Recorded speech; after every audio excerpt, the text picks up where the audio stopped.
എഴുന്നേൽപ്പിക്കളിയോ പാർവതി അളിയാ അളിയനെ വിളിയും കൊണ്ട് ഫ്ലാറ്റിലോട്ട് വെക്കോ കുറച്ച് പണി.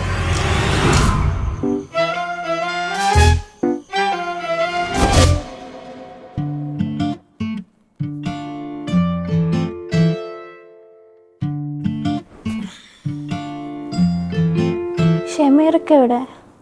ഷമീറ അതാര്? നിനക്ക് എന്താ പറ്റിയേ? എന്ത് ചേച്ചി കണ്ടൂടെ? ഒന്നും പറയണ്ട ചേച്ചി. ഇന്നലെയാണ് ഈ ഗൗരി ചേച്ചിയെ കണ്ടിട്ട് ഞാൻ എൻ്റെ ഫ്ലാറ്റിലോട്ട് പോയത്. അപ്പോഴാണ് ഈ കറണ്ട് പോയി.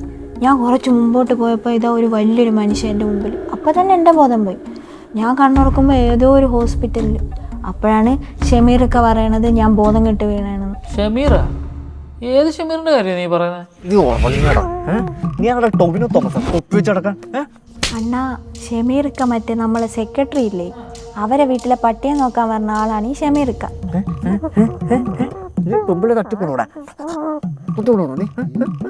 അപ്പോഴല്ലേ അങ്ങേര് പറയണ ഞാൻ അങ്ങേരെ കണ്ട ബോധം കെട്ട് വീണേന്ന്. അപ്പൊ നിന്നെ വിളിച്ചിട്ട് എന്താ കിട്ടാഞ്ഞേ? അതല്ലേ, ഞാൻ വീണ സമയത്ത് ഫോൺ എവിടെയോ പോയെന്നാ തോന്നുന്നു. പാവം ഷമീർക്ക ഉള്ളോണ്ട് ഞാൻ എന്താ ഇവിടെ ഇരിക്കുന്നു.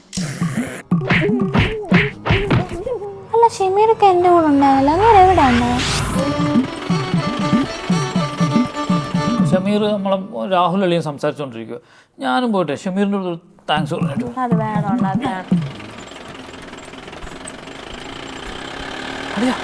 അവനോടെ അവന്റെ പോലീസ് ജീപ്പിൽ പോകുന്നു, അവനെ കൊണ്ടുപോയി. അതിനൊരു പ്രശ്നമുണ്ട്. അവൻ അവളെ തട്ടിക്കൊണ്ടുപോയതൊന്നുമില്ല.